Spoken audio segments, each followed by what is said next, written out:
Привет, друзья! Сегодня поделюсь с вами рецептом превосходного игристого кваса на ржаной закваске. Получается очень вкусный, освежающий хлебный квас. Прекрасно утоляет жажду в жаркий летний день.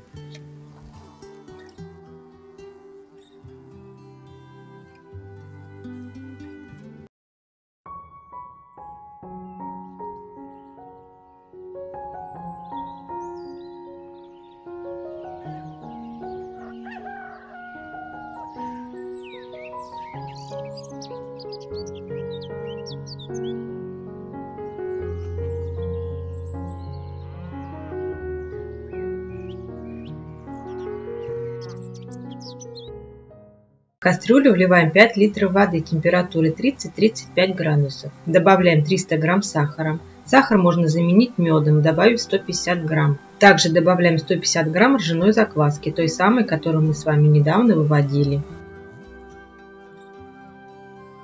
Сюда же добавляем 60 грамм ржаного солода. Все хорошо перемешиваем до растворения сахара и солода и получения однородной жидкой основы. Обратите внимание, что для приготовления кваса нельзя использовать алюминиевую посуду, так как она может окислиться. Сюда же добавляем 30 грамм изюма и 50 грамм подсушенных в духовке сухариков.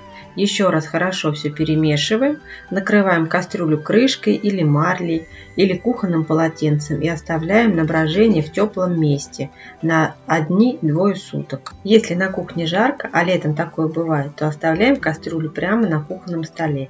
Ну а если прохладно, то убираем кастрюлю в духовой шкаф, просто включаем лампочку. Этого тепла вполне достаточно. Желательно, чтобы на кастрюлю не попадал свет, поэтому если у вас прозрачная посуда, то просто накрываем ее полотенцем. Вот такой экстракт ржаного солода я использую для приготовления кваса. Купить его можно в обычном продуктовом магазине или в интернет-магазине. Ссылку на магазин, где покупала его я, оставлю в описании. Сейчас у меня температура 32 градуса. Как правило, при этой температуре квасное сусло готово уже через сутки. Прошли сутки, наше сусло готово. Теперь его нужно процедить и разлить по бутылкам. Посмотрите, как оно активно играет. Кипит, шипит и пузырится. Для удобства процеживания собираем разбухший хлеб и изюм, но ничего не выбрасываем. Складываем все в контейнер с крышкой и используем в качестве закваски для следующей порции кваса. Берем чистую посуду, марлю и дуршлаг. Процеживаем квас, но так, чтобы не сильно взболтать дрожжевой осадок. Гущу с дна кастрюли мы тоже не выбрасываем. Переливаем ее в контейнер с хлебом, накрываем крышкой, отправляем на хранение в холодильник и используем при следующем приготовлении кваса. У нас получилось 5 литров отфильтрованного сусла. Теперь в него нужно добавить сахар. В зависимости от того, насколько сладкий или кислый квас вы хотите получить, добавляйте сахар на свой вкус. Но имейте в виду, что с каждым днем настаивания сладость будет сокращаться. Мы любим пить кисло-сладкий квас, такой, который продавали раньше в бочках. Поэтому я на 5 литров добавляю 200 грамм сахара.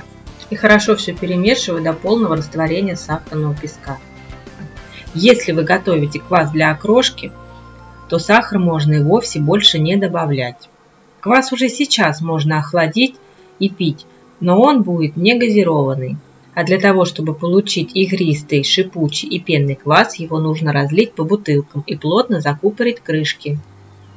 Подготовленный к разливу квас попробуйте на вкус. Он должен быть с хлебным ароматом и слегка кисленький. Разливаем квас в чистые бутылки, не доливая доверха 3-4 см. Сжимаем бутылку так, чтобы квас поднялся до самого горлышка и плотно закрываем крышку. В бутылке начнется процесс карбонизации, то есть естественный процесс насыщения кваса углекислым газом. И для него нужно оставить место, иначе бутылку может просто разорвать.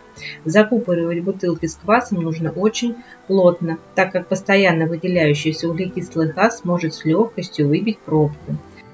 При желании в каждую бутылку можно добавить еще по несколько изюминок.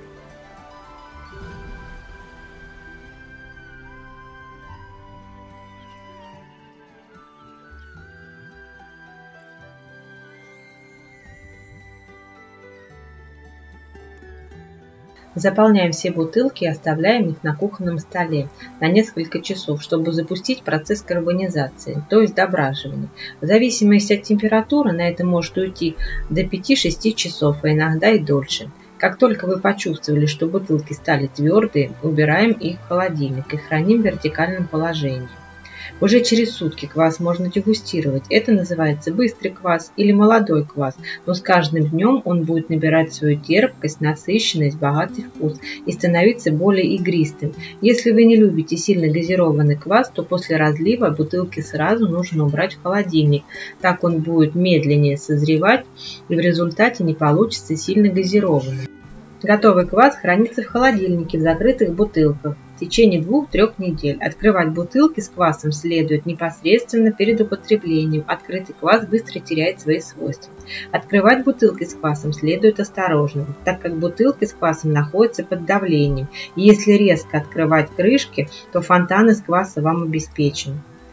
Готовится такой квас легко и просто, а результат вас очень порадует. Осадок, который остается на дне бутылки, как и квасную закваску, можно использовать для приготовления кваса еще 2-3 раза в качестве стартера. Разница лишь в том, что для приготовления вторичного кваса вам потребуется ржаной материнской закваски в 2 раза меньше, а всех остальных ингредиентов так же, как и в рецепте.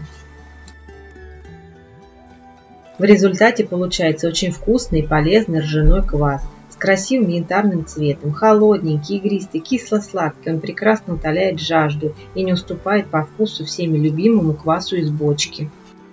Рекомендую всем приготовить и попробовать. Если вам понравился этот рецепт, поделитесь им со своими родными и близкими. А я желаю вам приятного аппетита, хорошего настроения и жду вас вновь на своем канале. До новых встреч, друзья!